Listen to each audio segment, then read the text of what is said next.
This is a Fox News alert. There's considerable talk tonight in this town about what will happen to Health and Human Services Secretary Tom Price. President Trump has said he's not happy with the reports about Price's travel on private aircraft tonight. Secretary Price joins us here in studio with his side of the story. I wanted to give you a chance to just say what HHS is doing first about Puerto Rico before we turn to the aircraft situation. Yeah, thanks, Brett. And our thoughts and prayers go out to everybody who are victims of the hurricanes Harvey, Irma, and Maria. But Puerto Rico and U.S. Virgin Islands, particular challenges. And HHS has got over 750 people on the ground there. We're doing all that we can, following the president's lead to lean into this. But the challenge is obviously, as you heard from Tom Bossert, is getting the supplies to the people and the people to the supplies or the facilities. Today you said that you think that you still have the confidence of President Trump. Why do you think that?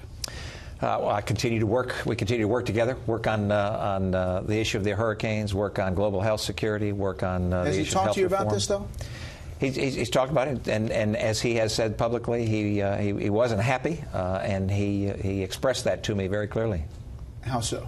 Just that way. I won't divulge any personal conversations that I've had with the president, but he wasn't happy. You put a statement out late this afternoon in which you say you apologize for it, and you say you're going to write a check.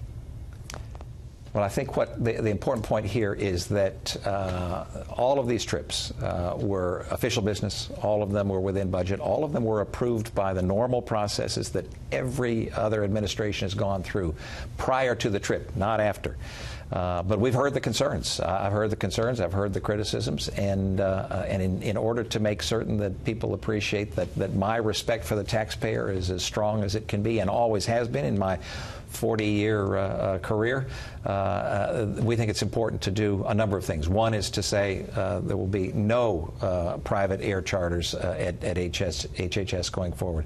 A second is to cooperate fully, obviously, with the Inspector General. There's a review going on, and then I called for an internal review within the department itself, and then finally to pay for my portion of those trips. This is unprecedented. Never been done, to our understanding, before by a secretary, in spite of the fact that previous administrations have had secretaries that flew an awful lot. Sure, and you say in the statement the taxpayers won't pay a dime for my seat on those planes, but you're writing a check for, we understand from your officials, $51,887. The total cost is estimated at more than $400,000 for the 26 flights since May. Is that okay? Well, as I said, there's an ongoing review being done by the Inspector General, and I think it's important that we wait for that review. All of the trips, as I mentioned, had been approved by the legal department, been approved by the administration department within HHS, been deemed to be appropriate official travel, and so we need to let the Inspector General go ahead and act. But what were you thinking at those moments? I mean, some of these flights clearly were to places that had commercial air possibilities. There's one flight to Philadelphia that you drive 45 minutes to Dulles.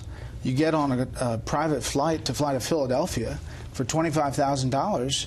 I mean, you take Amtrak here, you could be there in an hour and a half for about $100. Yeah, that particular trip, we had a meeting that morning on the hurricanes that I needed to be at, and then we had a meeting in the afternoon at the White House. And again, these trips were approved through the normal process, so it was deemed appropriate, and that was the necessary way to be able to make my other obligations within the department. But clearly, the White House and the president have some concerns. I mean, take a listen to some of this reaction over the past couple of days. I am not happy with it. I will tell you, I am not happy with it. Said yesterday he's not thrilled, certainly not happy with the actions. We're definitely looking at the issue. Does Secretary Price expect to keep his job in this administration? I think the president's addressed this yesterday. We're going through this process. We're going to conduct a full review, and we'll see what happens. Tom Price says he has your confidence. Is that true, Mr. President? And he didn't answer that. That was after you'd said you had his confidence. Are you worried? I work at the pleasure of the president. The president is a remarkable leader. I'm incredibly privileged to serve in his cabinet and work on behalf of the American people. And I look forward to regaining the trust that the American people, some of the American people, may have lost in the activities that I took, and to not only regain the trust of the American people, but gain the trust of the administration and the president. Mr. Secretary, as a Georgia congressman, you touted the fiscal responsibility. You really went after others for wasting money. You kind of led the charge against Nancy Pelosi's, what was called her Air Force back then, and private flights for congressional lawmakers. I guess some people are asking, why didn't you see the problem in the 26 private flights? Yeah, these were 10 trips and with 26 different legs. But we have a very ambitious agenda, and we were trying our doggonedest to be able to accomplish the mission, to make certain that we did all that we could do to advance the president's agenda. Clearly, that we weren't sensitive to the taxpayer on these instances, which is why I've taken the actions that I've taken today. And you know, the press obviously circles all of this, and I know the investigation's ongoing, but there's a BuzzFeed story out tonight that you wanted to reopen the department's executive dining room. Is that true? No, what we did was reopen a dining room for both the political and the career folks within the department on a different floor, so that they had more options to eat lunch and to chat and work during lunch. So when you say in your statement that you're concerned about the taxpayer dollars, how do you convince people that that's true after they look at what has happened? Well, clearly the demonstration by paying for my portions of these trips, I think, is a huge demonstration. It's unique. It's never been done before, unprecedented, as I'm told. Second is the suspension of all private air charter travel by me or anybody in the department at this point.